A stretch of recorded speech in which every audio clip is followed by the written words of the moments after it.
Assalamualaikum warahmatullahi wabarakatuh. Insya Allah mulai hari ini kita akan bahas tentang apa saja yang harus kita persiapkan dalam perjalanan melaksanakan ibadah haji maupun umroh. Teman-teman bisa lihat di share screen kali ini. Kali ini kita bahas tentang dinamika kelompok perspektif psikologis. Kita tahu bahwa kita pergi jamaah haji maupun umrah itu bersama rombongan dengan banyak orang lain dengan berbagai psikologi masing-masing orang yang berbeda-beda. Untuk itu kita harus persiapkan antara lain yang harus dipersiapkan dalam dinamika kelompok ini apa saja persoalan psikologis yang sering muncul sebelum berangkat haji dan kenapa hal itu terjadi dan bagaimana solusi mengatasinya. Karena masing-masing orang itu bisa mengalami persoalan psikologis ketika dalam perjalanan umrah maupun haji. Misalnya mengalami tekanan, tegangan, dan stres. Ya, stres itu adalah respon seseorang terhadap situasi yang dianggap sebagai ancaman atau tantangan dalam hidupnya. Gejalanya yang muncul seperti gangguan fisik, denyut jantung meningkat, tangan berkeringat, sakit kepala, sesak napas, mual, mudah lelah, sulit tidur. Lalu ada gangguan kognitif, misalnya sulit berkonsentrasi, mudah lupa, gangguan perasaan seperti mudah emosi, cemas, dan depresi. Pemicu stres jamaah haji itu muncul biasanya saat sebelum berangkat dan saat beribadah. Nah, penyebabnya ada banyak. Sebelum berangkat biasanya karena waktu tunggu keberangkatan yang lama, atau biaya haji yang tiba-tiba menjadi mahal, atau tidak siap berpisah dengan keluarga. Kemudian proses pembelajaran ritual ibadah haji juga kadang menimbulkan stres karena dia tidak paham. Udah belajar tapi tidak kunjung mengerti. Kemudian saat berangkat dan saat haji, biasanya penyebab stresnya misalnya orang belum pernah ke luar negeri atau belum pernah naik pesawat, punya kesulitan beradaptasi dengan orang lain dan orang asing. Lalu tidak biasa tinggal sekamar dengan orang lain. Dan ada juga faktor cuaca setempat serta jet lag ya, karena waktu siang dan malamnya Indonesia itu tidak sama dengan waktu siang malamnya di Mekah dan Madinah. Terus bagaimana solusinya? Jadi jemaah harus mengembangkan sikap positif dengan empati, tidak emosional, tidak banyak terpengaruh faktor dari luar diri. Terpenting lagi, jemaah harus bisa menerima orang lain apa adanya, mampu menghadapi tantangan sesuai kemampuan diri, relaksasi, terapi, pikiran harus bisa tenang dan rileks. Nah, komponen emosi jamaah misalnya perubahan fisik terkait emosi dengan otak, sistem saraf, dan hormon. Maka saat emosi muncul terlihat perubahan jelas pada fisiknya. Kemudian perasaan subjektif yaitu emosi terkait dengan kesadaran subjektif. Misalnya bahagia, suka, dan tidak suka. Kognitif, emosi terkait posisi kognitif yaitu mengingat, persepsi, harapan, dan interpretasi. Reaksi perilaku, emosi terkait perilaku, bagian dari identifikasikan atau instrumen, ekspresi wajah, gerak mimik, tinggi, rendah suara, lari kencang dari ketakutan, air mata, bercucuran, dan lain-lain. Nah, dinamika berarti tingkah laku warga yang satu secara langsung mempengaruhi warga yang lain secara timbal balik.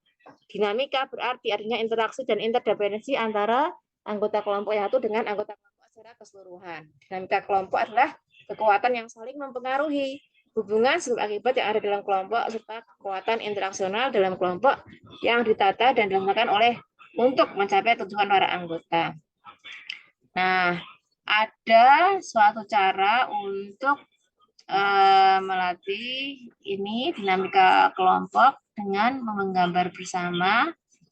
Masing-masing tiap anggota mendapatkan kertas pano, menggambar, kemudian mereka menuliskan apa saja persoalan-persoalan yang bisa menimbulkan gesekan dalam kelompok. Misalnya isu sarana tempat tinggal, rebutan AC, rebutan makanan, space kamar. Solusinya diberi pengertian untuk saling memahami, dicari jalan tengah, perlu membangun toleransi.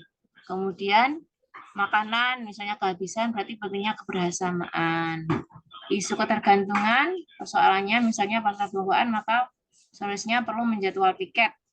Kemudian program ideologis, misalnya ada masalah perbedaan keyakinan agama, urusan keyakinan, maka perlu diabaikan. Karakter budaya, satu maktab beda suku bisa bermasalah. Kemudian perbedaan tingkat pendidikan juga bisa menjadi persoalan, maka solusinya adalah komunikasi yang asertif dan tegas. Nah, problemnya ada banyak problem psikologis, mudah emosi, ternyata disebabkan oleh problem kebutuhan biologis. Kemudian ada masalah tarbiyah dan sholat Jumat. Keinginan jamaah untuk mengikuti tarbiyah perlu koordinasi untuk melayani mereka yang tarbiyah. Ada masalah fikih perlu tasamuh. Masalah pilih kasih karena ada jamaah yang tokoh masyarakat dan lain-lain. Adanya masalah mengenai kesehatan, masalah barang yang hilang, perlu solusi koordinator dengan ketua kloter.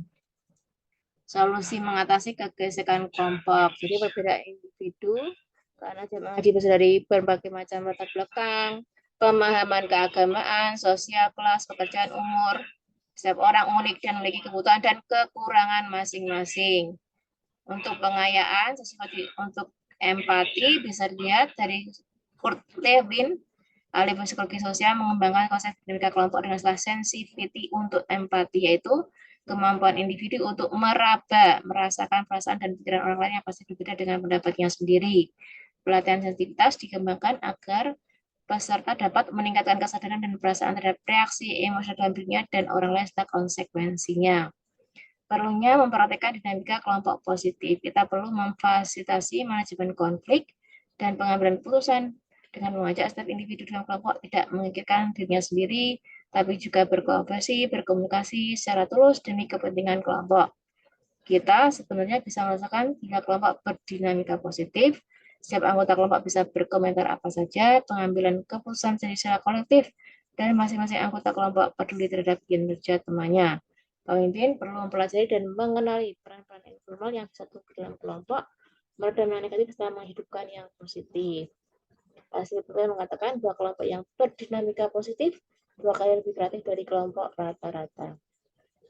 Untuk menghindari dinamika kelompok yang negatif, anggotanya sedikit demi sedikit bisa merongrong kinerja kelompok. Bisa saja pengambilan keputusan melambat atau bahkan memilih keputusan yang salah karena proses semacam brainstorming atau tukar pikiran tidak dijalankan dengan cerdik. Dinamika negatif ini disebabkan oleh kepemimpinan yang lemah, lambat, bahkan salah dalam mengambil keputusan. Kelompok yang tidak bisa memilih jalannya sendiri karena menunggu keputusan dari otoritas yang lebih tinggi. Memang ada anggota kelompok yang sulit seperti terlalu agresif, pesimis, terlalu mandiri, ataupun tidak pernah serius. Ada juga anggota kelompok yang hanya memikirkan diri sendiri, hanya bekerja sesuai porsinya. Maka kita perlu memberi perhatian dengan sangat pentingnya perilaku kelompok di zaman digital. Pemimpin perlu mengasah kepekaan, mengenali anggota kelompok secara individual dan mempelajari persepsi mereka. Siapa lebih butuh perhatian, siapa yang sedang menjadi jeli, siapa yang tulus, siapa yang bersikap suka dua. Dan karena mengejar kekhusyuan beribadah di tanah suci, sering kita lupa pada proses internal dalam kelompok. Jangan sampai kita menyesal karena tidak menggarap dinamikanya secara lebih intensif. Untuk tahapan pembentukan kelompok yang solid, ada forming, informing, storming, norming, warning, dan transforming. Forming itu misalnya dengan pembentukan regu, rombongan, memastikan semua anggota merasa aman, berikan perhatian kepada peserta, memberi waktu mereka untuk saling berkenalan. Informing, penjelasan di mana anggota kelompok diberi penjelasan tentang tujuan dari tugas yang akan dilakukan. Ada interaksi antar anggota karena mereka sadar bahwa mereka menuju pada tujuan yang sama. Storming, membangun peran di antara masing-masing peserta. Fase yang penting, sangat mungkin dalam tahapan ini akan terjadi tarik-menarik, uji coba, bahkan terjadinya konflik. Benturan antar diri mungkin terjadi, bahkan benturan dengan pemimpin kelompok. Norming, fase stabilisasi di mana aturan, ritual, dan prosedur bisa diterima, identitas peran disepakati bersama, dan tercipta suasana kebersamaan. Maka jalan menuju kemajuan disetujui bersama, ketua memberi bantuan dalam menghaluskan proses. Tahap akhir morning, semua tugas sudah diselesaikan, tujuan utama pembentukan kelompok sudah terpenuhi, siklus kehidupan kelompok resmi berakhir, ada rasa sedih, anggota mulai memberikan tugas lain, dan pemimpin mempersiapkan peserta agar bisa menghadapi transisi dari pembentukan kelompok menuju bubarnya kelompok. Transforming pembentukan kelompok sudah jadi dan mulai ada perubahan baik di masing-masing anggota maupun kelompok secara keseluruhan. Pemimpin dapat menunjukkan dukungan dan rasa percaya pada kelompok. Hargai berbeda diri dengan memberikan pujian tapi jaga tidak berlebihan. Begitu tentang dinamika kelompok. Ini ada beberapa pertanyaan. Bagaimana jika sudah tua malah dilayani, padahal dia ketua harus siap melayani. Bagaimana jika ada orang yang mencela-mencela? Bagaimana supaya menjadi pemimpin yang tegas? Kemudian jika terjadi pelecehan, bagaimana menghadapinya? Ini teman-teman nanti bisa buat studi kasus.